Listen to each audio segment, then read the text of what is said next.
বিশেষকৈ আমি আমাৰ এই বগান অঞ্চল অন্তৰ্গত এই অঞ্চলবাসী আমি গৌৰৱান্বিত অনুভৱ কৰি আছোঁ। কাৰণ এই ছাৰে যিদিনাৰ পৰা এই থানাত বগান থানাত যোগদান কৰাৰ পিছৰে পৰা আমাৰ এই সমগ্ৰ বগান অঞ্চলত যি তৎপৰতাৰে এই ড্ৰাগছ হওক, মদ হওক, ভাং হওক, জোৱা হওক, মানে সব কিছুতে মানে ছাৰে একদম মনোযোগেৰে মানে তীব্ৰতাৰে অভিযান চলাই আছে। আৰু ছাৰৰ নেতৃত্বতে আমাৰ এতিয়া বগান থানাৰ অন্তৰ্গত ড্ৰাগছ বা যিখিনি মানে অবৈধ কাম কাজ এইবিলাক মানে এই খুব তীব্ৰ গতিত মানে বন্ধ কৰাৰ কাৰণে ছাৰে আপ্ৰাণ চেষ্টা কৰি আছে।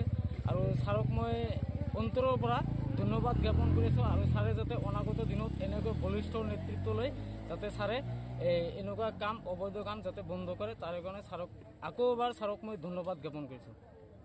আজি আমাৰ বগান থানাৰ আইচি ছাৰে বিশ্বজিৎ দাসে যিখিনি কাম কৰিলে ছাৰক আমি বহুত বহুত ধন্যবাদ জনাইছোঁ।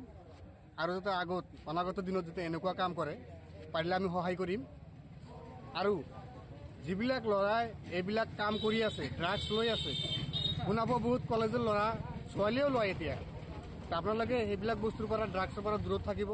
আৰু আমি ছাৰক ধন্যবাদ জনাইছোঁ।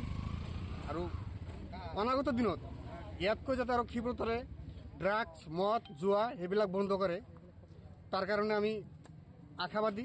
ছাৰে এইখিনি কাম আমাক কৰি দিব। আৰু যদি পাৰোঁ, যিখিনি পাৰোঁ আমি ছাৰক বা বগান থানাৰ যি ষ্টাফক সহায় কৰিম। আজি আমাৰ বগান থানাৰ ভাৰপ্ৰাপ্ত আৰক্ষী বিষয়া বিশ্বজিৎ দাস, আমাৰ এই ছাৰে ইয়াতে ড্ৰাগছ ধৰিছে। তো এইটো ড্ৰাগছটো ধৰাৰ কাৰণে আমি ছাৰক ধন্যবাদ জনাইছোঁ। আৰু আমাৰ সমাজৰ পৰা যাতে এইটো একদম পৰিষ্কাৰ হৈ যায়।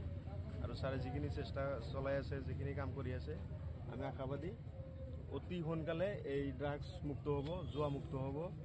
ইয়াতে মানে বহুতখিনি আমাক আশ্বাস দি গৈছে আৰু বস্তুখিনি ভাল লাগিছে। আৰু ছাৰক আমি ধন্যবাদ জনাইছোঁ।